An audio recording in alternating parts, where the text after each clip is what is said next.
அருட்பெருஞ்சோதி அருட்பெருஞ்சோதி தனிப்பெரும் கருணை அருட்பெருஞ்சோதி. எல்லா உயிர்களும் இன்புற்று வாழ்க, வள்ளல் மலரடி வாழ்க வாழ்க, கொல்லா விரதம் குவளை எல்லாம் ஓங்குக, நல்லோர் நினைத்த நலம் பெறுக, நன்றி நினைத்த எல்லோரும் வாழ்க இசைந்து. உலக மக்களே, அறிவார்ந்த அன்பர்களே, ஆண்மநேய ஒருமைப்பாடுடைய அன்பர்களே, வல்லப்பமான நமக்கு அள்ளிய திருவற்பாவில் 3ஆம் திருமுறையில் பதிகம் 14 திருக்கோல சிறப்பு என்ற பதிகத்தில் இருக்கின்ற பாடலுடைய விளக்கங்களை பார்த்து கொண்டிருக்கிறோம். திருக்கோல சிறப்பு மொத்தம் 10 பாடல்களை கொண்டது. இதுவரை நேற்று முதல் பாடலை நாம் பார்த்திருக்கிறோம். இரண்டாவது பாடலுடைய விளக்கத்தை பார்க்க போகிறோம். திருக்கோல சிறப்பு என்பது நமது பிள்ளை பெருமானவர்கள் திருவொற்றியூரிலே தெருவிலே நின்று கொண்டிருக்கும் போது திருவொற்றியூரில் இருக்கின்ற தியாகராஜ பெருமான் பவனி வருகிறார். அப்போ இவர் அவருடைய அழகை பார்த்து ரசிக்கிறார். அவர் காட்சி கொடுக்கிறார், இவர் ரசிக்கிறார். ஆனால் இவரிடம் வந்து இன்னும் சேரவில்லை என்ற மன வருத்தத்தில் உலக மக்களுக்கு தெரிவித்துக் கொண்டிருக்கிறார் நமது பிள்ளை பெருமானவர்கள். காரணம், இவர் அருட்பெருஞ்சோதி ஆண்டவரால் ஒரு தாயின் வழியாக இந்த மண்ணுலைக்கு வருவிக்க உற்று 9 ஆண்டுகள் வரையிலும் தாம் யார் என்று தெரியாத நிலையில் இருந்து கொண்டிருந்தார்கள் நமது பிள்ளை பெருமானவர்கள். அதன் பிறகு 9வது ஆண்டிலே அருட்பெருஞ்சோதி ஆண்டவர் ஆட்கொண்ட பிறகு இறைவனால் வருவிக்க உற்றவன் என்ற நிலை மட்டும் அவருக்கு தெரிகிறது. மற்றபடி எந்த நிலையும் அவருக்கு தெரியாது, மறைப்பு நிலையில் இருந்து கொண்டிருக்கிறார். அப்போ அந்த காலகட்டங்களில் மனம் ஒரு நிலையில் இல்லாத நிலையில் திருவொற்றியூரிலே சென்று தியாகராஜனை வழிபடலாம் என்று அங்கே சென்று கொண்டிருக்கிறார். தியாகராஜன் இவரை பார்த்தவுடனே தெருவழியாக ஓடுவதும், அதன் பிறகு காட்சி கொடுத்து மறைவதும், அதன் பிறகு இவர் நாரையையும் கிளிகளையும் தூது அனுப்பி எந்த பலனும் இல்லை என்பதையும், அதன் பிறகு மனம் துயரப்பட்டு இறைவன் வருவாரா வரமாட்டாரா என்ற நிலையில் ஒரு குலத்தி பெண்ணிடம் குறியேற்க சென்றதையும் எல்லாமே உள்ளபடியாக உண்மையாக திருவற்பாவிலே நமக்கு அருளி இருந்தார்கள். அந்த பதிகத்துடைய பாடல்களை எல்லாம் நாம் பார்த்து விட்டோம். இப்போ 3ஆம் திருமுறையுடைய இறுதி கட்டத்திற்கு வந்து கொண்டிருக்கிறோம். இறுதி கட்டம் என்பது வல்லப்பெருமான் அவர்கள் இந்த மண்ணிலைக்கு வருவிக்க உற்று 3வது 8இல் இருந்து கொண்டிருக்கிறார். 3வது 8 என்பது 3 × 8 24. 51 ஆண்டுகளையும் வல்லப்பெருமான் வருவிக்க உற்று 51 ஆண்டுகளிலும் அருட்பெருஞ்சோதி ஆண்டவர் திருவிளையாடல் செய்து கொண்டிருக்கிறார். ஒவ்வொரு 8 ஆண்டுகளுக்கும் எப்படி தன் மகனுக்கு அருளை கொடுத்தார், எப்படி தன் மகனை செயல்படுத்தினார் என்பதை தான் நாம் திருவற்பாவிலே பார்த்து கொண்டிருக்கிறோம். அப்போ 3வது 8 என்பது 24வது ஆண்டு. வல்லப்பெருமானுக்கு வயது இல்லை, அவர் ஒவ்வொரு யுகத்திலேயும் இருந்தவர், இறைவனுடைய இருந்தவர் என்பதை திருவற்பாவிலே நாம் கண்ட உண்மை. திருவற்பாவிலே இருக்கிறது, அதை யாராலும் மறுக்க முடியாது. அதன் பிறகு வருவிக்க உற்ற பிறகு இந்த 24 ஆண்டுகள் வரையிலும் 3ஆம் திருமுறை உருவாகிறது. 4ஆம் திருமுறை வரும்போது அவர் 4வது 8இல் இருக்கிறார். 4 8 32. 25வது ஆண்டிலிருந்து 33 ஆண்டுகள் வரையிலும் 4வது 8இல் இருந்து கொண்டிருக்கிறார். அப்பதான் தனக்கொடி அம்மையாருக்கு தாலி கட்டி தனக்கொடி அம்மையாரின் சாபத்தை நீக்கியது. அங்கே அவர் தாலி கட்டும் போது வானவர்கள் எல்லாம் வந்து வாழ்த்தியது, ஏம சித்தி வாங்கியது. இதெல்லாம் 4ஆம் திருமுறையில் உண்டு. இந்த பதிகம் முடிந்தவுடனே நாம் அங்குதான் சொல்ல போகிறோம். அப்போ இந்த நிலையில் இருக்கும்போது இறைவனை இந்த சமயங்களோ மதங்களோ மார்க்கங்களோ சிவபெருமானை தியாகராஜ பெருமான் என்றும், நடராஜன் என்றும், மகாலிங்கம் என்றும், சொக்கநாத் என்றும், பிச்சாண்டி என்றும், மாசிலாமணி என்றும் இப்படி பல பெயர்களில் அழைத்துக் கொண்டிருந்தார்கள். அதைதான் வல்லப்பெருமான் இங்கே குறிப்பிடுகிறார். அவரும் அந்த நிலையில் இருந்து கொண்டிருந்தார். அந்த சமயத்தில் சமயங்களும் மதங்களும் மார்க்கங்களும் இருந்த சூழ்ந்த காலகட்டங்களில் இவரும் இறைவனை அப்படிதான் நினைத்துக் கொண்டிருக்கிறார். நீங்க நல்லா புரிஞ்சுக்கணும், கவனத்தில் வச்சுக்கணும். அங்கே இருந்தாருன்னு சொன்னாங்களே தவிர எதுக்கு இருந்தாருன்னு யாருக்கும் தெரியாது. இறைவனுடைய திருவிளையாடல் நடந்து கொண்டிருக்கிறது. அருட்பெருஞ்சோதி ஆண்டவருடைய திருவிளையாடல் தன் மகனை வைத்துக் கொண்டு இதெல்லாம் செஞ்சுக்கிட்டு இருக்காரு. இப்போ இந்த பாடலை பார்க்க போகிறோம். 2வது பாடல் நல்லா கவனிங்க. வல்லப்பெருமான் நமது பிள்ளை பெருமானவர்களும் 24 ஆண்டுகள் வரையிலும் அவரும் சைவ நெறியும் சமய நெறிகளையும் மார்க்கங்களிலே நெறிகளையும் பின்பற்றி இருந்தார் என்பது உண்மை. திருவற்பாவிலே நாம் கண்ட உண்மை. அதன் பிறகு நிலைகள் மாறும்போது மக்களிடம் சொல்லுவதற்கு ஆள் இல்லை, யாரும் சொல்லவில்லை. அப்போ திருநூறு பூசிக் கொண்டிருந்தார். சமயங்களிலும் மதங்களிலும் மார்க்கங்களில் சொல்லப்பட்ட நெறிகளையும் அந்த சமுதாய சடங்குகளையும் சம்பிரதாயங்களையும் எல்லாமே மேற்கொண்டிருந்தார் என்பது உண்மை. அது யாரும் மறுக்க முடியாது. அந்த நிலையில் மாறும்போது சுத்த சன்மார்க்கத்தை பெற்ற பிறகு இதன் நிலைகள் என்ன என்பதையும் நாம் பார்க்க போகிறோம். இப்போ பாடல் பாருங்க, இரண்டாவது பாடல். இப்போ இறைவன் திருவிளையாடல் செய்து கொண்டிருக்கிறார் மகனிடம். அப்போ தியாகராஜ பெருமான் எப்படி வேடிக்கை காட்டுகிறார் அவருக்கு, இதை தான் நம்ம பார்த்துட்டு இருக்கோம் இந்த பதிகத்தில். நல்லா கவனிக்கணும். அள்ளி கொடுக்கும் கருணையினார் தியாகராஜன் திருவொற்றியில் இருக்கின்ற இறைவனை எப்படியெல்லாம் உருவகப்படுத்துகிறார். ஏனால் வேதங்களும் ஆகமங்களும் இந்த சமயங்களை சேர்ந்த தலைவர்களும் மார்க்கங்களை சேர்ந்த தலைவர்களும் எல்லாமே இறைவனை அப்படிதான் அழைத்துக் கொண்டிருந்தார்கள் என்பதை இவரும் சுட்டி காட்டுகிறார். அதான் விஷயம், நல்லா கவனிக்கணும் நீங்க. அள்ளி கொடுக்கும் கருணையினார் அணிசேர் ஒற்றி ஆலயத்தார் பள்ளிக்கு வந்தோந்தனை ஈன்ற வள்ளல், வள்ளிக்கு வந்தோந்தனை ஈன்ற வள்ளல் பவனி வர கண்டே, துள்ளி குதித்து என் மனம் அவரை கூர்ந்தது இன்னும் வந்தில்லை. ஒரு பயனும் இல்லை. இறைவன் 24 ஆண்டுகள் வரைக்கும் அவர் எந்த விதமான பலனையும் அடையவில்லை. நல்லா புரிஞ்சுக்கணும் நீங்க. அதான் சொல்றாரே, அப்படி பவனி வருவதை கண்டேன், துள்ளி குதித்து என் மனம் அவரை கூர்ந்தது இன்னும் வந்தில்லை. அந்த மனம் எங்கிட்ட இருந்து திரும்பி வரல.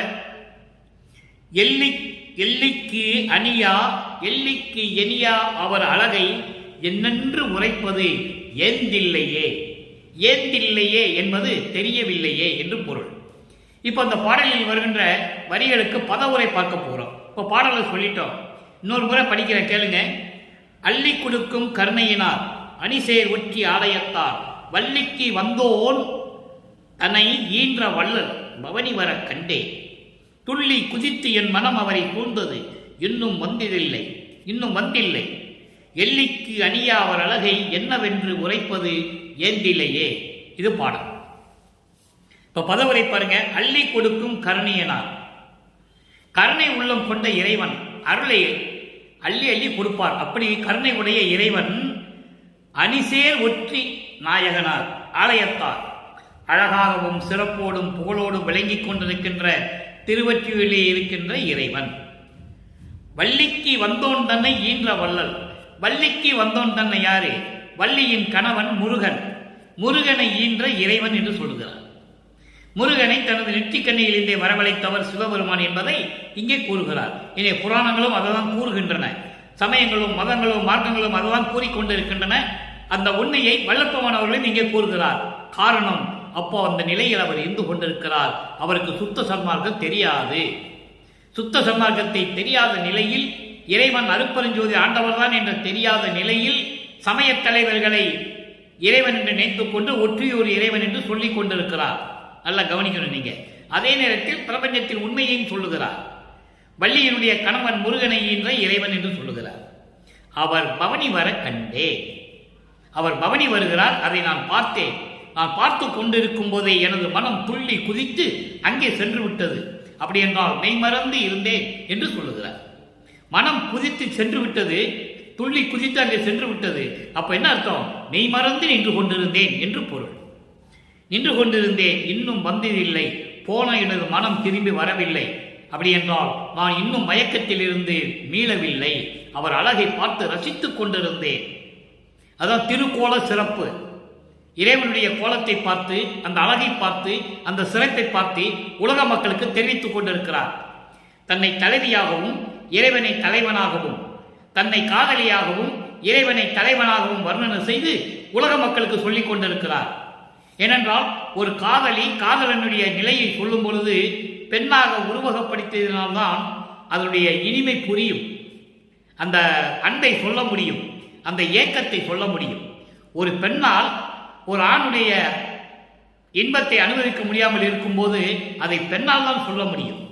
அதற்காகத்தான் தன்னை பெண்ணாக உருவகப்படுத்தி இந்த பாடலை உலக மக்களுக்காக நமது பிள்ளைப்பெருமானவர்கள் அருளி இருக்கிறார்கள் என்பதை இங்கே நான் பதிவு செய்ய கடமைப்பட்டிருக்கிறேன். அப்போ அந்த நிலையில் இருந்து கொண்டு சொல்லுகிறார், அவர் அழகை பார்த்து நான் மயங்கிக் கொண்டிருந்தேன். எல்லிக்கு அணியா அவர் அழகை, குறை சொல்ல முடியாமல், குறைவில்லாத பரிபூர்ணமாக அவருடைய அந்த அழகை நான் என்னவென்று சொல்லுவேன், எனக்கு தெரியவில்லையே என்று சொல்லி இந்த பாடலை நமக்கு அருளி இருக்கிறார்கள். இப்போ பதவுரையும் வரி வரியாக விளக்கத்தை பார்த்தோம். இப்போ இந்த பாடலுடைய விளக்கத்தை கோர்வையாக சொல்லுகிறேன், நன்றாக புரிந்து கொள்ளுங்கள். அதாவது கேட்பவைகளை எல்லாம் என்னென்ன கேட்கணுமோ அத்தனை அருள்களையும் அள்ளி கொடுக்கின்ற கருணை உள்ளம் கொண்ட இறைவன், அந்த இறைவன் சிறப்போடும் புகழோடும் விளங்கி கொண்டிருக்கின்ற திருவொற்றியூரில் நகரிலே இருக்கின்ற அந்த கோயிலிலே இருக்கின்ற இறைவன், வள்ளிக்கு கணவனாகிய முருகனை என்ற இறைவன், அப்படிப்பட்ட இறைவன் பவனி வருவதை நான் கண்டேன். நல்லா நீங்க புரிஞ்சுக்கணும். பிரபஞ்சத்தின் உண்மையை சொல்லுகிறார். சமயங்களும் மதங்களும் மார்க்கங்களும் எப்படி சொல்லிக் கொண்டிருந்தன? முருகனை ஈன்றது யார்? முருகனை நெற்றிக்கண்ணிலிருந்து கொண்டு வந்தது யார் என்றால் சிவபெருமான். அப்போ சிவபெருமானையும் தியாகராஜ பெருமானையும் ஒப்பிட்டு சொல்லுகிறார். ஒரே இறைவனுக்கு சமயங்கள் தலைவர்களுடைய இறைவர்களுக்கு பல பெயர்கள் உண்டு. அதை அருப்பெருஞ்சோதி ஆண்டவர் வந்த பிறகு, சுத்த சன்மார்க்கத்தை பெற்ற பிறகு இறைவனுக்கு ஒரே பெயர்தான், ஒரே கடவுள் தான், ஒரே இடம்தான் இருக்கிறது. இங்கே சைவ சமயத்தை சேர்ந்தவர்களும் வைணவ சமயத்தை சேர்ந்தவர்களும் கௌவாரம் சமயம் போன்ற சமயங்களை சேர்ந்தவர்கள் எல்லாம் பிரபஞ்சத்திலே பல இடங்களிலே கோயில்கள் உண்டு. அவர்கள் விருப்பத்துக்கு ஏற்றபடி பணத்தை செலவு செய்து கோயிலை கட்டிவிட்டார்கள், மக்களை வழிபட செய்து விட்டார்கள். ஆனால் சமரச சுத்த சன்மார்க்கம் என்பது ஒரே மார்க்கம், ஒரே கடவுள் அருப்பெருஞ்சாண்டவர், அவர் இருக்கிறது ஒரே இடம், வடலூர் சத்தியஞான சபை. நீங்க நல்லா புரிஞ்சுக்கணும் இது. அப்புறம் அப்படி இருக்கிற என்ற இறைவன், வள்ளி மகிழ்ந்த முருகனை என்ற இறைவன், அவர் பவனி வருவதை நான் கண்டேன். நான் பார்த்து கொண்டிருக்கும் போது என் மனம் துள்ளி குதித்து ஓடிவிட்டது. நான் மயங்கிய நிலையில் இருந்தேன், மெய்மறந்து இருந்தேன். என்னிடமிருந்து விட்டு சென்ற மனம் திரும்பி வரவில்லை. நான் மயக்கத்தில் இருந்தும் அந்த மெய்மறந்த நிலையிலிருந்தும் இன்னும் நான் மீளவில்லை. காரணம், அவருடைய அழகை பார்த்து ரசித்துக் கொண்டிருந்தேன். குறைவில்லாத ஒரு அழகு, பரிபூரணமாக அவ்வளவு அழகு, கொள்ளையோ கொள்ளை அழகு. அந்த அழகை நான் பார்த்து ரசித்துக் கொண்டிருந்தேன். அதை எப்படி என்னால் சொல்லுவதென்றுதான் எனக்கு தெரியவில்லை. விலைக்கு கூற என்னால் முடியவில்லை. சொல்லுவதற்கு அரிது என்று சொல்லுவார். சில இடங்களிலே இறைவனை பற்றி சொல்லும்போது சொல்லுவதற்கு அரிது என்று சொல்லுவார். அந்த நிலையில் நான் இருந்து கொண்டிருக்கிறேன் உலக மக்களே என்று சொல்லுகிறார். உலக மக்களே, நான் இறைவனால் வருவிக்க உற்று 9 ஆண்டுகள் வரையிலும் நான் யார் என்ற தெரியாத நிலையில் இருந்த போது, இறைவன் என்னை ஆட்கொண்ட பிறகு இறைவனால் வருவிக்க உற்றவன் என்ற நிலை மட்டும் எனது 9வது ஆண்டிலே நான் தெரிந்து கொண்டேன். அதன் பிறகு திருவொற்றியூருக்கு சென்று தியாகராஜ பெருமானை பார்த்ததாக சென்று கொண்டிருந்தேன். அவர் என்னை திரும்பி பார்ப்பாமல் தெருவழியாக ஓடுவதும், எனக்கு போக்கு காட்டுவதும், என்னை பார்த்தவனே மறைந்து விடுவதும், இப்படியே தான் இருந்து கொண்டிருந்தார். காரணம் எனக்கு தெரியவில்லை. அப்போ எனக்கு புரியவில்லை. அதன் பிறகு அவர் பவனி வருவதை பார்ப்பதற்காக நான் திருவொற்றியூரிலே தெருவிலே நின்று கொண்டிருந்தேன். அவர் அழகை பார்த்து ரசித்தேன். அப்படிப்பட்ட இறைவனுடைய அழகு கொள்ளை அழகு. என் மனம் என்னிடம் இல்லை. நான் மெய்மறந்த நிலையில் இருந்தேன். என்னிடம் இருந்து விட்டு சென்ற மனம் திரும்பி என்னிடம் வந்து சேரவில்லை. அந்த மயக்கத்தில், அந்த மெய்மறந்த நிலையில் நான் இருந்து கொண்டிருக்கிறேன். அவருடைய அழகை பற்றி சொல்லும் பொழுது எப்படி சொல்லுவது என்று எனக்கு தெரியவில்லை. உலக மக்களே, அவ்வளவு அழகாக இருக்கிறார் இறைவன் என்று சொல்லி உலக மக்களுக்கு தெரிவிக்கிறார். அழகை பார்த்தாலே தவிர, பவனியை பார்த்தாலே தவிர, அவருடைய திருக்கோலத்தை பார்த்தாலே தவிர எந்த விதமான அருளையும் அவரால் பெற முடியவில்லை. அவர் மனம் துன்பப்படுகிறது, துயரப்படுகிறது, வேதனைப்படுகிறது. அந்த நிலைகள் எல்லாம் மாறுகிறது. அருப்பெருஞ்சோதி ஆண்டவருடைய திருவிளையாடல் மறுபடியும் தொடங்குகிறது. பல ஆண்டுகள் கடந்து விட்டன. இறைவன் வந்து மகனை ஆட்கொண்டு சுத்த சன்மார்க்கத்தை கொடுக்கிறார். சுத்த சன்மார்க்கத்தை கொடுக்கும்போது அவர் எந்த நிலையில் இருந்தார்?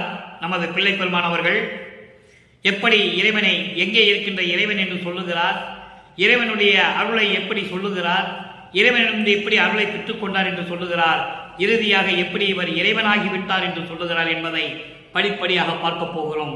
நன்றாக நீங்கள் கவனிக்க வேண்டும். 6ஆம் திருமுறை பதிகம் 20 பிள்ளை பெருவிண்ணப்பம். பிள்ளை பெருவிண்ணத்திலே 82வது பாடல். இங்கே 2வது பாடலிலே இறைவனை பார்ப்பார், காட்சி கொடுப்பார், அழகை பார்த்து ரசித்துக் கொண்டிருப்பார். அதோடு சரி, எந்த விதமான நிலையும் அங்கு ஏற்படவில்லை. அப்போ அதெல்லாம் விட்டுட்டு, சமயங்களையும் மதங்களையும் மார்க்கங்களையும் விட்டுட்டு இறைவன் ஆட்கொண்ட பிறகு, சுத்த சன்மார்க்கத்தை பெற்ற பிறகு சுத்த சன்மார்க்கத்துக்குள் என்றாகிறாரு. அப்போதான் உள்ள நுழைகிறாரு நமது பிள்ளை பெருமானவர்கள். அப்போ இறைவனிடம் விண்ணப்பம் வைக்கிறார். பிள்ளை பெரு விண்ணப்பம், மகன் தந்தையிடம் வைத்த பெரும் விண்ணப்பம். 82வது பாடல் நல்லா கவனிக்கணும். பார் முதல் நாத பதி எல்லாம் கடந்து, எப்படி அருமையா இருக்கும்னு நீங்க அப்படி மெய் சிலுக்கும். சொன்ன உடனே உடம்புல அப்படியே சிலுக்கும். நல்லா நீங்க கவனிச்சுட்டே வரணும். நான் ஏற்கனவே கூறியது போல நண்பர்களே, காலம் கடத்துவதற்காகவோ வேண்டுமென்றோ அது பதிவுகளெல்லாம் செய்வதில்லை. 3 ஆண்டுகள் வரையிலும் திருவிற்பாவிலே தினமும் ஒரு பாடல் விதமாக விளக்கம் சொல்லிக் கொண்டிருக்கிறேன். இது இறைவனிட்ட கட்டளையினால் அதை நான் தொடர்ந்து செய்து கொண்டிருக்கிறேன். அதை நீங்கள் நல்லா புரிஞ்சுக்கணும், பார்க்கணும். ரெகுலராக தினமும் நீங்கள் அந்த பதிவை பார்க்கணும். அப்போதான் அதனுடைய தொடர்ச்சி புரியும் உங்களுக்கு. எப்படி வருவிக்க உற்றார், ஏன் வருவிக்க உற்றார், எப்படி இறைவனிடம் வந்தார், எப்படி இறைவன் ஆனார் என்பதெல்லாம் மக்களுக்கு தெரியப்படுத்த வேண்டும். இந்த பாடலை பாருங்க. பார் முதல் நாத பதியெல்லாம் கடந்து அப்பாலும் அப்பாலும் அப்பாலும். ஏன் 3 அப்பாலும் சொல்றாருங்கிறத நீங்க புரிஞ்சுக்கணும். இதெல்லாம் எந்த அகராதியில, தமிழ் அகராதியில பொருளை நீங்க பார்க்க முடியாது. இறைவன் கொடுத்த விளக்கம். இந்த அடியனுக்கு, வள்ளலார் ஊழியனுக்கு இறைவன் கொடுத்த விளக்கம் என்பதனால்தான் இதை விளக்கி என்னால் சொல்ல முடிகிறது என்பதை பெரும் மகிழ்ச்சியுடன் தெரிவித்துக் கொள்கிறேன். பார் முதல் நாதப்பதி எல்லாம் கடந்து, பார் என்பது இந்த மண்ணுலகம். இந்த மண்ணுலகம் முதல் விண்ணுலகம் எல்லா பரநாத நிலைகளையும் கடந்து, எல்லா வெளிகளையும் கடந்து, அதுக்கப்புறம் பாருங்க அப்பாலும். அப்பாலும் என்பது முதலிலே அந்தங்களை கடக்க வேண்டும். சரியக்கியை முதலிலே கடக்க வேண்டும். அந்தங்களை கடக்க வேண்டும். தத்துவங்களை கடக்க வேண்டும். நீங்க திருவற்பால ஊன்றி கவனிச்சீங்கன்னா வல்லப்பமான் சொன்ன அந்த பிரபஞ்சத்தின் உண்மைகள் எல்லாம் தெளிவா தெரியும். பற்று வேண்டும் இறைவன் மீது, அருட்பெருஞ்சோதி மீது பற்று வேண்டும். சுத்த சன்மார்க்கத்தில் இருக்க வேண்டும். பேருக்கு நான் சன்மார்க்கத்தில் இருக்குன்னு சொல்ல முடியாது. சுத்த சன்மார்க்கத்தில் இருக்க வேண்டும். அதனால்தான் சமரச சுத்த சன்மார்க்கம் என்று பெயரிட்டார்கள் இறைவன் அருட்பெருஞ்சோதி ஆண்டவர். நல்லா கவனிக்கணும். அப்பாலும் என்பது சரியை கிரியை யோக ஞான நிலையில முதல்ல கடக்கணும். இவருக்கு தெரியாமலேயே சரியை கிரியை யோகம் 24 ஆண்டுகளுக்கு கடந்து விட்டார். அவருக்கே தெரியாது. அதை பின்னால சொல்லுவார். அதை இந்த சரியை கிரியம் இந்த 12 நிலைகளையும் மொத்தமாக கடந்துட்டார் அவரு. அது அவருக்கே தெரியாது. அவங்க அருட்பெருஞ்சோதி சொன்ன பிறகுதான் தெரியும். அப்போ சரியை கிரியை யோகம் இந்த 12 நிலைகளை எல்லாம் கடந்து, அதுக்கப்புறம் ஞான சரியை, ஞான கிரியை, ஞான யோகம், ஞானத்தில் ஞானம், இதையெல்லாம் கடந்து அந்தங்களை கடந்து 6 அந்தங்கள். அதான் சொல்றாரு. அதாவது 2வது அப்பால அதான் சொல்றாரு. அந்தங்கள் கலாந்தம், யோகாந்தம், போதாந்தம், நாலாந்தம், சித்தாந்தம், வேதாந்தம், இப்படி 6 அந்தங்களையும் கடந்து, தத்துவங்களையும் கடந்து, 36 தத்துவங்களையும் கடந்து அப்பதான் சிவவெளிக்கு போறாரு. நீங்க அருட்பெருஞ்சோதி அட்டகத்தில் இந்த பாடல் இருக்கு. தத்துவங்கள் அனைத்தும் தனித்தனியே கடந்தேன், தத்துவாதீத மேலையில் சித்தியல் முழுவதும் தெரிந்தேன், அவை மேல் சிவநிலை தெரிந்திட சென்றேன். அப்போ தத்துவங்களை கடந்தால் அங்கு போக முடியும். ஏம சித்தி, சாகா கல்வி, தத்துவங்களை நிகரம் செய்தல். தத்துவங்களை கடந்தால்தான் கடவுள் நிலை அறிந்து அம்மையமாக முடியும். இதெல்லாம் நிறைய விளக்கங்கள் இருக்குது நண்பர்களே திருவுட்பாவிலே. அப்போ இந்த 3 நிலைகளுக்கு அப்பாலும் ஓர் முதலாகி, ஓர் முதலாகி, ஓர் முதலாகி என்பது முதல் கடவுள், ஒரே கடவுள், ஒரே கடவுளாகி, முதல் கடவுளாகி, ஆதியும் அந்தமெல்லாம் தோன்றிய அருட்பெருஞ்சோதியாகி, அதன் பிறகு திருவருள் செங்கோல் உரைப்பாரும் பெருமையில் ஓங்கி சிறப்பாக சொல்லக்கூடிய ஒப்பற்ற நிலையில் புகழோடு விளங்கிக் கொண்டிருக்கின்ற திரு செங்கோலாட்சி நடத்தக்கூடிய அப்படிப்பட்ட இறைவன் சீர்வர விளங்க நடத்த மெய்ப்பொதுவில் சிறந்த மெய் தந்தை நீ. எப்படி சொல்ற பாருங்க, சீர்வர விளங்க நடத்தி, அதாவது உலகம் சீரோடும் புகழோடும் இருக்க வேண்டும் என்பதற்காகவே சத்தியஞான சபையிலே அருள் நடனம் செய்து கொண்டு அருளாட்சி செய்து கொண்டிருக்கின்ற இறைவா, நீ எனக்கு மெய்த்தந்தையாகி, மெய்த்தந்தை என்றால் உண்மையான தந்தை. எவ்வளவு எத்தனையோ இடத்துல சொல்வார் வள்ளற்பமான் அவர்கள், மெய்த்தந்தை என்று சொல்லுவார். அப்படி மெய்த்தந்தையாகி நீ இருக்க, எனக்கு மெய்த்தந்தையாகி நீ இருக்க, வார்கடல் உலகில், இந்த பரந்த கடல் சூழ்ந்த உலகில், பரந்த கடல் சூழ்ந்த உலகில் அச்சம் ஆதிகளால். ஏன் அதை சொல்றார் என்றது விளக்கம் நான் நிறைய நாள் கொடுத்திருக்கேன். அச்சம் என்பது அச்சம் ஆதிகளால், அதாவது இவர் வருவிக்க உற்று சமயங்களிலும் மதங்களிலும் மார்க்கங்களில் இருக்கும்போது பட்ட துன்பங்கள், அந்த பயம், அந்த துயரங்கள், மன குழப்பங்கள், இவற்றையெல்லாம் நான் எப்படி அனுபவித்தேன். அப்படியெல்லாம் நான் துன்பப்பட்ட போது நீ அவற்றிலிருந்து என்னை நீக்கி அவற்றிலிருந்தான் என்னை நீக்கி கொண்டு வந்தாயே. அந்த நிலையில் இருக்கும்போது மகன் மனம் வருந்துதல் அழகோ. நீ பெற்ற மகன் நான், நீயே என் தந்தை அருளுடையாய், என்னை நேர்ந்து பெற்ற தாயே என்று சொல்லுவார். தாயும் தந்தையுமாகி என்று சொல்லுவார். பாடல் விளக்கம் வந்து கொண்டிருக்கிறது. அப்போ அப்படிப்பட்ட நிலையில் இருக்கின்ற இந்த மகன் வருந்துவது உனக்கு அழகா? நீ யாரு? என் தந்தை அல்லவா, என் தாய் அல்லவா, என் தலைவன் அல்லவா? இந்த மகன் வருந்துவது உனக்கு நல்லதா? இது தர்மமா? இது நீதியா? எல்லாம் கேட்பார் தந்தையே. அடுத்து பாருங்க, இப்ப அதை கேட்டாச்சு, பிள்ளை பெருகணுப்போ சொல்லியாச்சு. இப்ப அனுபோக நிலையம். அனுபோக நிலையம் என்பது பேரின்பம் இருக்கக்கூடிய இடம் எது? நிலையம் என்பது ஒரு இருக்கிற இடம். அனுபோகம் என்பது பேரின்பத்தினுடைய அந்த அனுபவம் இருக்குல்ல, அது இருக்கின்ற இடம் எது? இரண்டாவது பாடல். இன்று பார்த்த நாம் திருக்கோல சிறப்பினுடைய இரண்டாவது பாடலுக்கு இங்கு ஒரு விளக்கம் இருக்கிறது. அங்கே திருவற்றில் இருக்கின்ற இறைவன் என்று சொல்லுவார், காட்சி கொடுத்தார் என்று சொல்லுவார், அவ்வளவுதான். இறைவனை உருவகப்படுத்துவார், அவ்வளவுதான். இங்க எப்படி சொல்றார் பாருங்க, நல்லா கவனிங்க. பதிகம் 25 அனுபோக நிலையம். அனுபோக நிலையம் என்றால் பேரின்பத்துடைய அனுபவம் இருக்கிற இடம் எது என்பதை விளக்கி கூறுவது. இரண்டாவது பாடல். பிரிந்து இனி சிறிதும் தரிக்கிலே. உன்னை பிரிந்து இனிமே ஒரு சிறு அளவு கூட நான் இருக்க மாட்டேன், அதை என்னால் சகித்துக் கொள்ள முடியாது. உன்னை பிரிந்து இனி சிறிதும் தரிக்கிலே. பிரிவை பேசினால் கூட, அந்த பிரிவை பேசினால் கூட தீயில நெய் விட்டா எப்படி கொழுந்து விட்டு எரியும், அதுபோல என் மனம் கருகுகிறது, உள்ளம் கலங்கி மயங்கள் நீ கண்டிலேயோ. நான் உன் மகன் அல்லவா, இனிமேல் உன்னை விட்டு சிறிதளவு கூட நான் பிரிய மாட்டேன். அதை பற்றி பேசினா கூட எரிகின்ற நெருப்புல நெய்ய ஊத்தினா எப்படி தீ கொழுந்து விட்டு எரியுமோ அது போல என் உள்ளம் கருகி வருந்துகிறது. இதை உனக்கு தெரியலையா? எங்கனும் கண்ணுடையாய் எந்தாய், எங்கனும் கண்ணுடையாய், பிரபஞ்சம் முழுவதும் உன் கண்ணால் அருள் பார்வையால் அருளாட்சி செய்து கொண்டிருக்கின்ற என் தாயே, என் தந்தையே, உனக்கு தெரியாதா? உனக்கு எத்தனை கண்கள் இருக்கின்றன என்று யாரால் சொல்ல முடியும்? இந்த பிரபஞ்சத்தையே எத்தனை கண்களால் நீ பார்த்து கொண்டிருக்கிறாய். கண்ணுடையாய், பிரபஞ்சத்தையே கணித்துக் கொண்டு அருளாட்சி செய்து கொண்டிருக்கின்ற என் தாயே என்று சொல்லுகிறார். அடுத்து பாருங்க, புரிந்த சிற்பொதுவில் திருநடம் புரியும் புண்ணியா. புரிந்த சிற்சபை நடுவில், சிற்சபை பொதுவில், சிற்சபையில், அதாவது சத்தியஞான சபையில் இருக்கின்ற சிற்சபையிலே விரும்பி அருளாட்சி செய்து கொண்டு அருளடனம் செய்து கொண்டிருக்கின்ற புண்ணியனே.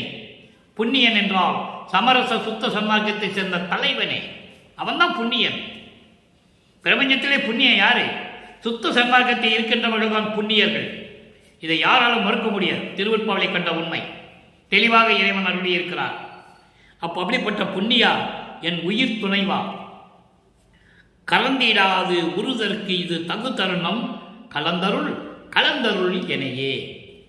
கரைந்திடாதற்கு என்பது கலந்திடாது என்பது கரைந்திடாது, கரைந்திடாது என்பது எல்லா அருளையும் முழுமையாக எதையும் மிச்சம் விடாமல் விட்டு விடாமல் எந்த விதமான குறையும் இல்லாமல் எனக்கு தருவதற்கு இதுதான் நல்ல தருணம், இதுதான் நல்ல சமயம். என்னை கலந்து அருள் கொள்வாயாக, என்னை கலந்து அருள் புரிவாயாக என்று சொல்லுகிறார். என்னையே கலந்தருள் கலந்தருள் கலந்தருள் என்னையே என்று கூறி இந்த பாடலை நமக்கு அருளியிருக்கிறார்கள். சரி, இப்போ சமயங்களிலும் மதங்களில் உள்ள வந்து பிள்ளை பெருவிண்ணப்பத்தில் சொல்லியாச்சு. அதன் பிறகு இறைவனுடைய பேரின்பம் எப்படி இருக்குன்னு சொல்லியாச்சு. அடுத்து பாருங்க, பிரிவு ஆற்றாமை. 29வது பதிகம் பிரிவு ஆற்றாமை. உன்னை விட்டு பிரிய மாட்டேன். அங்கே உன்னை விட்டு பிரிய மாட்டேன், சகித்துக் கொள்ள மாட்டேன் என்று சொல்லுவார். இங்கே பிரிவு ஆற்றாமை, பிரிவை சகித்துக் கொள்ள முடியாது என்று சொல்லுகிறார். இரண்டாவது பாடல். அங்கே சமயங்களிலே இருக்கும்போது இறைவனை பார்த்ததோடு சரி, கண்டதோடு சரி, அவ்வளவுதான். அந்த நிலை அதான் நடந்து கொண்டு இருக்கிறது. இப்ப நிலைகள் மாறின பிறகு இந்த பிரிவை சகிக்க முடியாது என்று எப்படி சொல்லுகிறார்? இரண்டாவது பாடலிலே 6ஆம் திருமுறை பதிகம் 29 செல்ல மாட்டேன் பிறரிடத்தே. அன்பர்களை நல்லா கவனிக்கணும். செல்ல மாட்டேன் பிறரிடத்தேன்னா என்ன அர்த்தம்னா, மற்றவங்க கிட்ட நான் போக மாட்டேன்னு அர்த்தம். இது உலகியல் விளக்கம், நூல் விளக்கம். சமரச சுத்த சன்மார்க்க விளக்கம் என்பது வேறு. செல்ல மாட்டேன் பிறரிடத்தே. ஏனென்றால் வள்ளல் பெருமானுக்கு நிகராக இந்த மண்ணுலகிலும் சரி விண்ணுலகிலும் சரி யாரும் இல்லை. அதை பாடலிலே கூறுகிறார். அப்போ செல்ல மாட்டேன் பிறரிடத்தை என்பது விண்ணுலகத்திலே எந்த தேவர்களிடத்திலும் நான் சென்று நிற்க மாட்டேன், உன்னை மறக்கவும் மாட்டேன், மற்ற தேவர்களை மதிக்கவும் மாட்டேன் என்று சொல்லுவார். அப்ப அருப்பஞ்சாண்டர் மகனிடம் கேட்பாரு, எப்படி மகனை இவர் உறுதியாக சொல்லுகிறாய் என்று கேட்கும் பொழுது மகன் தந்தைக்கு சொல்லுவார். மகன் நம்ம பிள்ளைப்பெருமானவர்கள் தன் தந்தை அருப்பஞ்சாண்டர் சொல்லுவார், செத்து செத்து பிறக்கும் தேவர்களை என் முன் வழியிலர் என்று சொல்லுவார். செத்து செத்து பிறக்கும் தேவர்கள் என் முன் வழியிலர், எனக்கு நிகரானவர்கள் கிடையாது என்று சொல்லுவார். அதை இங்கே சொல்றார், செல்ல மாட்டேன் பிறரிடத்தே. மண்ணுலகத்திலும் விண்ணுலகத்திலும் யாராக இருந்தாலும் சரி, உன்னை தவிர நான் யாரிடமும் செல்ல மாட்டேன். காரணம், நீ என் தந்தை, நான் உனது மகன், எனக்கு செய்ய வேண்டியது உனது கடமை என்று சொல்லுவார். சிறிதும் தரியே, அதெல்லாம் இனிமே பொறுத்துக்க முடியாது. தீமொழிகள் சொல்ல மாட்டேன். தீமொழிகள் சொல்ல மாட்டேன் என்பது கெட்ட வார்த்தைகள் அல்ல. தீயவர்களையும் கெட்டவர்களையும் துயரங்களையும் துன்பங்களையும் கொடுக்கக்கூடிய சமயங்களிலும் மதங்களிலும் மார்க்கங்களில் இருக்கின்ற நெறிகளை பற்றி நான் பேச மாட்டேன், யாரிடமும் சொல்ல மாட்டேன், இனி கணமும் துயரப்பட மாட்டேன். அடுத்து சொல்லுவார் பாருங்க, சோமன் மிடி புல்ல மாட்டேன். சோமன் மிடி புல்ல மாட்டேன் என்பது இந்த பிரபஞ்சம் தோன்றிய காலத்திலிருந்தே நீங்க பார்த்தீங்கன்னா முனிவர்களும் சரி தேவர்களும் சரி யாராக இருந்தாலும் சரி அந்த பட்டு வேஷ்டியை கட்டிக்கிட்டு உடம்பெல்லாம் நகையை போட்டுக்கிட்டு அப்படி வந்தாவா கிரீடம் வச்சுக்கிட்டு தலையில இப்படியெல்லாம் இருக்கிறத நீங்க பார்த்துருக்கீங்க. அப்படிதான் வேதங்களும் ஆகமங்களும் புராணங்களும் சொல்லுகின்றன. அவ்வளவு அணிகளையும் அணிந்து கொண்டு பட்டாடை உடித்து கொண்டு மிடுக்காக இருப்பார்கள் என்று வேதங்களும் ஆகமங்களும் மதங்களும் மார்க்கங்களும் எல்லாருமே சொல்லுகின்றன.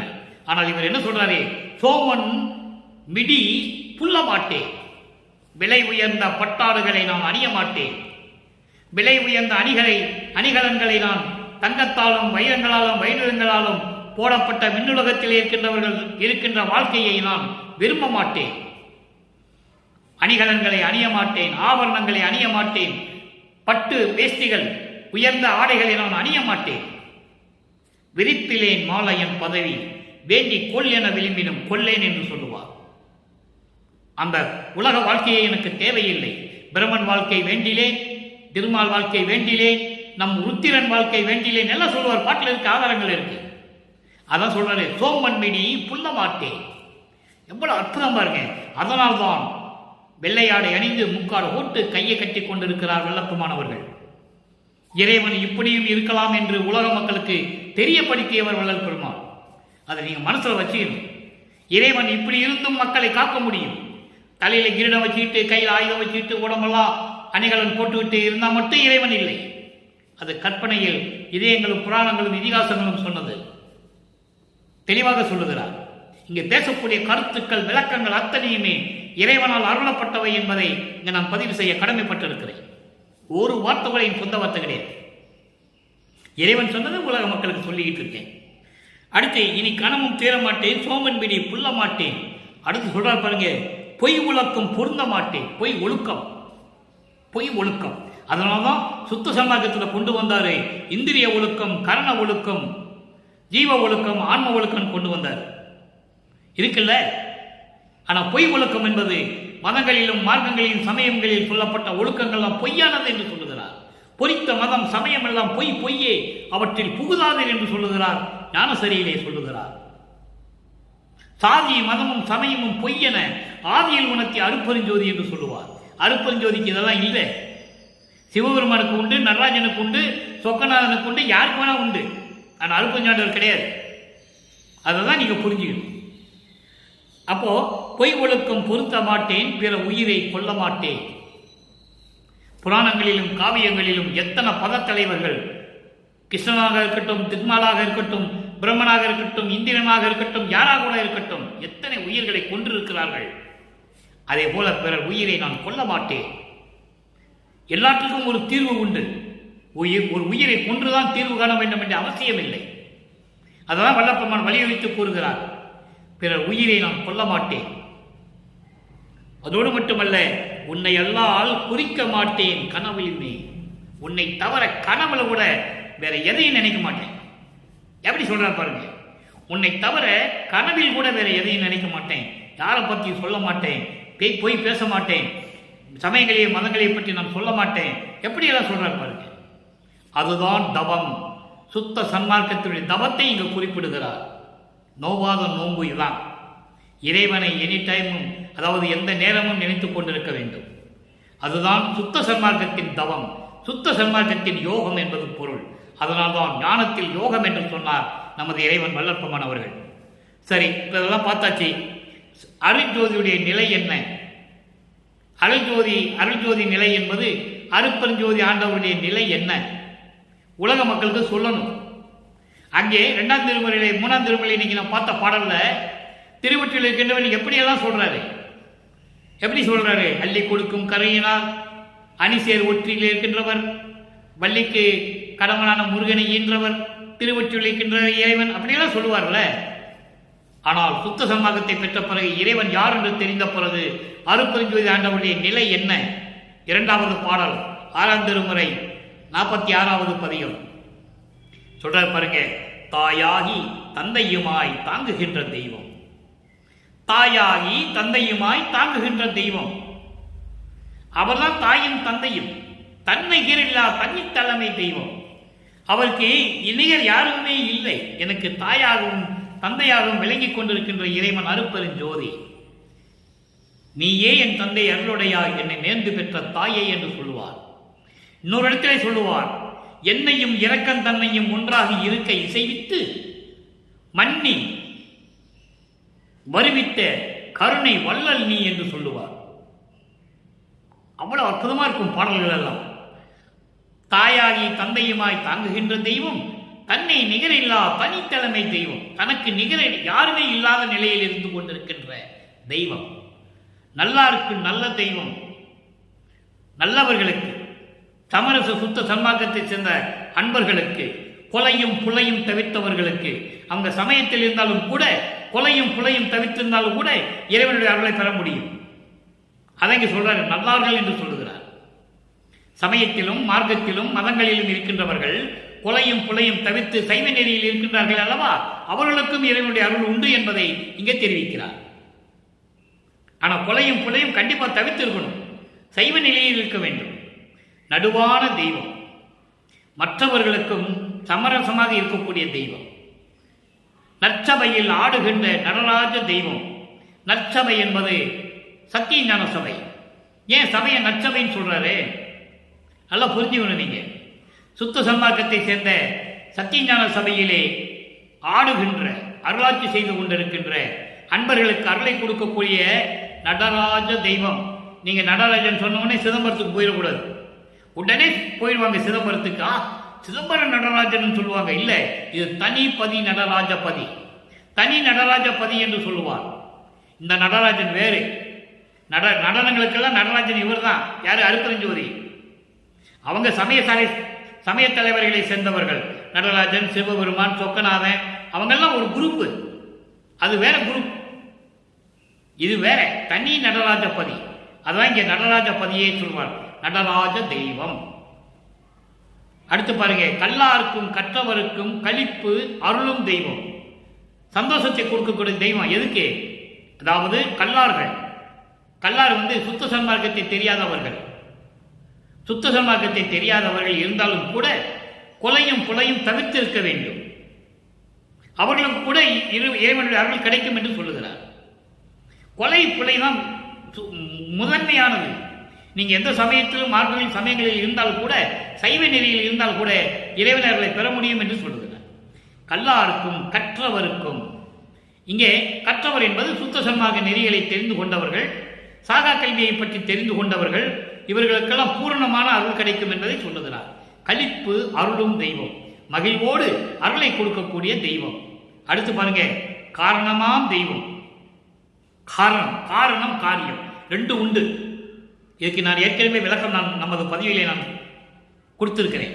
காரணம் என்பது நோக்கம், நோக்கம் என்பது அருள் நோக்கம். அந்த அருள் நோக்கத்தை பெற வேண்டும் என்றால் காரியம் படணும். நல்லா புரிஞ்சு. இது எளிமையான விளக்கம். சில பேர் காரணத்துக்கும் காரியத்துக்கும் மக்களுக்கு புரியாத நிலையில் விளக்கம்லாம் சொல்லிக்கிட்டு இருப்பாங்க. அது வேண்டாம். இது இறைவன் கொடுத்த விளக்கம். காரணம் என்பது நோக்கம், நோக்கம் என்பது அருள் நோக்கம். அருள் நோக்கத்தை, இறைவனுடைய அருள் நோக்கத்தை, அந்த அருள் செயலை எப்படி வாங்குவது? எப்படி வாங்குவது? காரியப்பட வேண்டும். காரியப்பட வேண்டும் என்றால் செயல்களிலே செயல்படுத்த வேண்டும். செயல்களிலே செயல்படுத்த வேண்டும். அப்படி காரணமாம் தெய்வம், அருள் வல்லமம் கொண்ட முதன்மையான தெய்வம் அவர்தான் அருட்பெருஞ்சோதி. அதான் காரணமாம் தெய்வம் என்று சொல்லுகிறார். அருள் நோக்கம் கொண்ட அன்பர்களுக்கு, உலக மக்களுக்கு அருளை கொடுக்க வேண்டும் என்ற நோக்கத்தில் இருந்து கொண்டிருக்கின்ற முதன்மையான தெய்வம், அருள் பூரணமாம் தெய்வம். சொல்லிட்டாரா? பின்னால் சொல்லிட்டார். அருளை பரிபூர்ணமாக கொடுக்கக்கூடிய தெய்வம், செல்லாத நிலைகள் எல்லாம் செல்லுகின்ற தெய்வம். இங்க பாருங்க, செல்லாத நிலைகள் எல்லாம் செல்லுகின்ற தெய்வம். செல்லாத நிலைகள், யாரும் அடைய முடியாத நிலைகள். பிரம்மன், திருமால், ருத்திரன் யாராக பதத்தலைவர்கள் இருந்தாலும் சரி, வானவர்கள், சித்தர்கள், முனிவர்கள் யாராக இருந்தாலும் சரி, அவர்கள் சொல்ல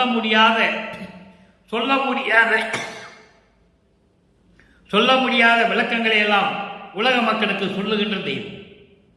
அப்படிப்பட்ட நிலையில் இருக்கின்ற தெய்வம் அருட்பெருஞ்சோதி ஆண்டவர் என்பதை உலக மக்களுக்கு தெரிவிக்கிறார். நம்மளை எல்லாம் படைத்து காத்துக் கொண்டிருக்கின்ற அருட்பெருஞ்சோதி ஆண்டவராகிய வள்ளல் பெருமான் அவர்கள். சிற்றவையில் விளங்குகின்ற தெய்வமதே தெய்வம். சிற்றவையில் இருக்கின்ற தெய்வம்தான் உண்மையான தெய்வம். சத்தியஞான சபையில் இருக்கின்றதான் பிரபஞ்சத்தின் உண்மையான கடவுள் என்பதை வள்ளற்பெருமான உலக மக்களுக்கு தெரிவித்துக் கொண்டிருக்கிறார் என்பதை இங்கே சொல்லுவதில் பரிபூர்ணமாக மகிழ்ச்சி அடைகிறேன். அடுத்து 147வது பதிகம், அனுபவ மாலை, 92வது பாடல். நல்ல கவனிங்க. சமயங்களும் மதங்களும் மார்க்கங்களும் சூழ்ந்திருந்த நிலையில் 3ஆம் திருமுறையிலே 2வது பாடலிலே இறைவனை பார்த்தாரே தவிர எந்த விதமான அருளையும் பெற முடியவில்லை. காரணம், சமயங்களும் மதங்களும் மார்க்கங்களும் தடை பண்ணி கொண்டிருக்கின்றன. சுத்த சன்மார்க்கத்தின் முக்கிய தடைகள் என்று சொல்லுவார் வல்லப்பெருமானவர்கள்.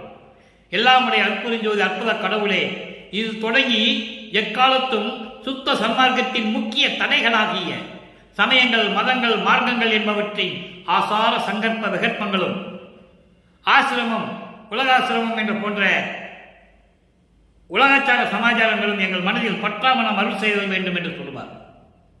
அப்படிப்பட்ட நிலையில் இருக்கின்ற போது நான் அந்த நிலையில் இருந்தேன். இப்ப எப்படி சொல்றாரு? தோழியிடம் சொல்லுவது போல தன்னை தலைவியாகவும் இறைவனை தலைவனாகவும் வர்ணனை செய்து தோழியிடம் சொல்லுவது போல அனுபவ மாலையிலே 92வது பாடலிலே நமக்கு அருளியிருக்கிறார்கள்.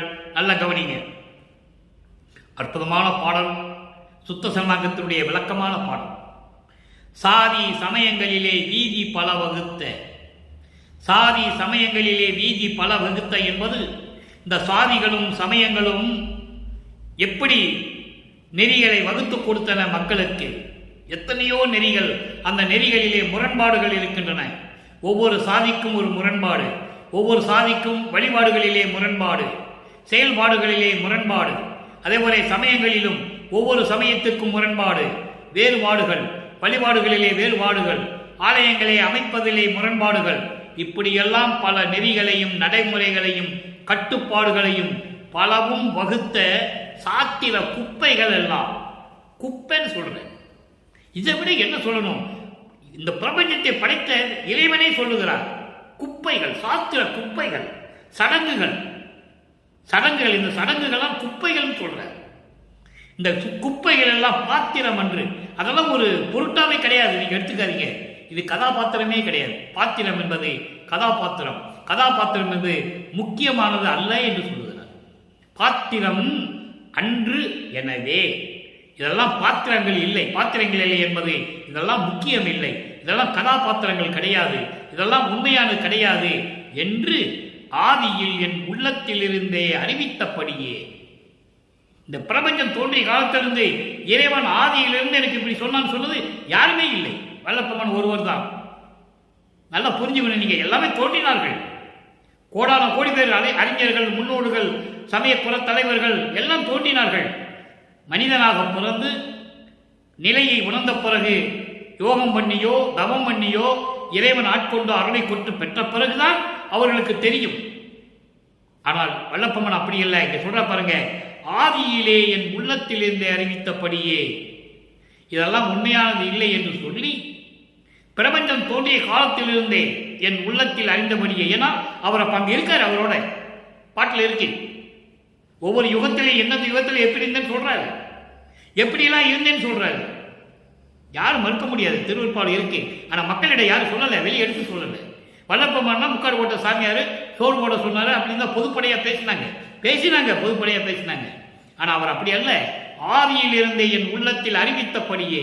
அப்புறம் ஏன் இவர் சுத்த சன்மார்க்கத்தை பரவலாக சொல்லல அப்படின்னு உங்களுக்கு ஒரு கேள்வி எழும், ஒரு கேள்வி மனசுல வரும். அப்போ அவர் மறைப்பு நிலையில் இருந்தார், அதை அவரே சொல்லுகிறார். அறிவில்லாமல் இருந்தேன், சொற்பறிவில் இருந்தேன் என்று சொல்லுகிறார். அது சொற்பறிவு, அறிவில்லாமல் இருந்தது என்பது, அறியாமையில் இருந்தேன் என்பதெல்லாம் மறைப்பு நிலை. இறைவனால் கொடுக்கப்பட்ட மறைப்பு நிலையில் இருந்ததனால் அன்று நான் சொல்லவில்லை என்று சொல்லுகிறார். அப்போ ஆதியில் இருந்தே என் உள்ளத்தில் அறிவித்தபடியே. இப்ப சொல்ற பாருங்க, அன்பால் இன்று இன்று உண்மை நிலை அறிவிக்க அறிந்தேன். அப்ப எனக்கு மறைப்பு நிலை இருந்தது. ஆனா நீ சொன்னது உண்மைதான், நீ சொன்னது உண்மைன்னு இப்பதான் எனக்கு தெரியும். அப்ப தெரியாது. அப்ப அற்புதமா சொல்றாரு பாருங்க, அப்ப எனக்கு தெரியாது, இப்ப நீ தெரிஞ்சுக்கிட்டு எனக்கு சொல்லிட்டேன். இன்று இப்பொழுது இந்த மண்ணுலகிலே உண்மை நிலையை அறிவிக்க அறிந்து கொண்டேன். எவ்வளவு அற்புதமா சொல்றாருங்க, நீங்க புரிஞ்சுக்கணும்.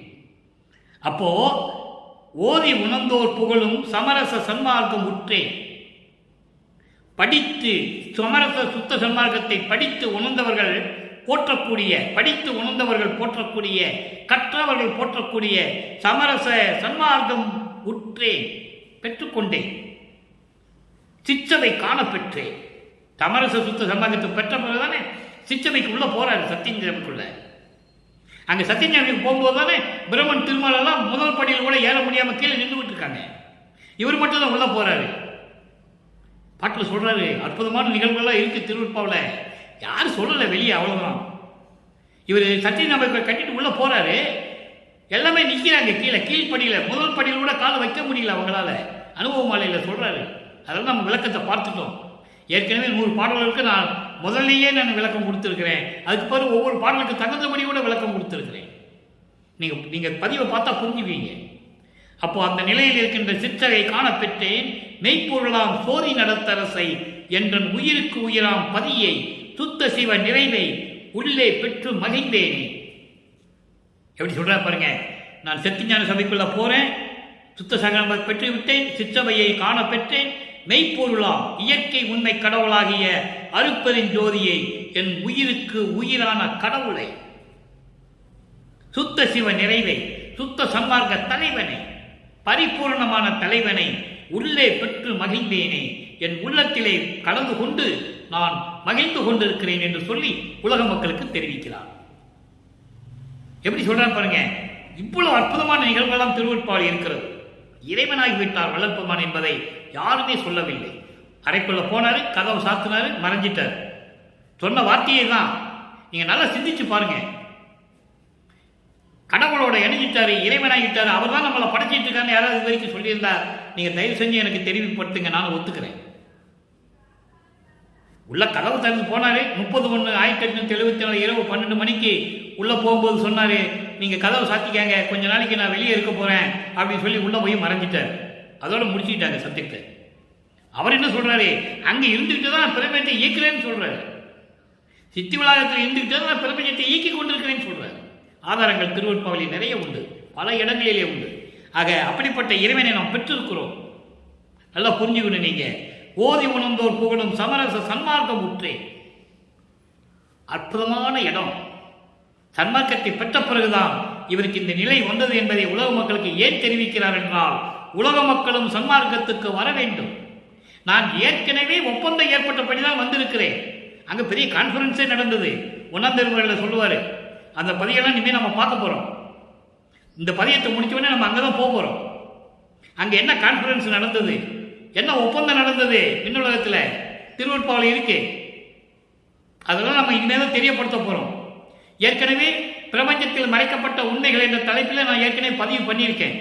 நீங்க போனீங்கன்னா உள்ள போனீங்கன்னா அது தெரியும். அப்போ இந்த விளக்கங்களாம் திருவருட்பாவில் இருக்கிறது என்று கூறி இதுவரையும் நாம் இறைவனுடைய திருவிளையாடல் எப்படி நடந்தது, மகனை ஏன் சமயங்களிலும் மதங்களிலும் இருக்க வைத்தார், அதன் பிறகு ஆட்கொண்டு ஏன் சுத்த சன்மார்க்கத்தை கொண்டு வந்து உலக மக்களுக்கு தெரிவித்தார் என்பதையெல்லாம் நாம் பார்த்து விட்டோம். எனவே அன்பர்களே, வள்ளற்பெருமானையும் அருட்பெருஞ்சோதி ஆண்டவர் இரண்டு பேருமே ஒன்றுதான், இரண்டரை கலந்து கொண்டார்கள். எனவே மகாமந்திரம் கூறி அருட்பெருஞ்சோதி அருட்பெருஞ்சோதி தனிப்பெருங்கண்ணை அருட்பெருஞ்சோதிய மகாமந்திரத்தை உச்சரித்து மண் அகல் விளக்கிலே தீபமேற்றி முன்னால் அமர்ந்து கொண்டு சைவ நிலையில் இருந்து கொண்டு கொலையும் குலையும் தவிர்த்து சுத்த சன்மார்க்க நெறிகளை கடைபிடித்து எந்த சங்கற்ப விகற்பங்களிலும் ஈடுபடாமல் இறைவனை வேண்டி வணங்கி அருளை பெற்றுக்கொண்டு செல்வங்களை எல்லாம் பெற்றுக்கொண்டு நீங்கள் இந்த வையகத்திலே வாழ்வாங்கு வாழ வேண்டும் என்று இறைவனுடைய தயவாலயம் கருணையாலேயே வாழ்த்தி இந்த வள்ளலார் ஊழியன் விடைபெறுகிறேன். மீண்டும் நாளை சந்திப்போம். நன்றி, வணக்கம். அருட்பெருஞ்சோதி அருட்பெருஞ்சோதி தனிப்பெரும் கருணை அருட்பெருஞ்சோதி.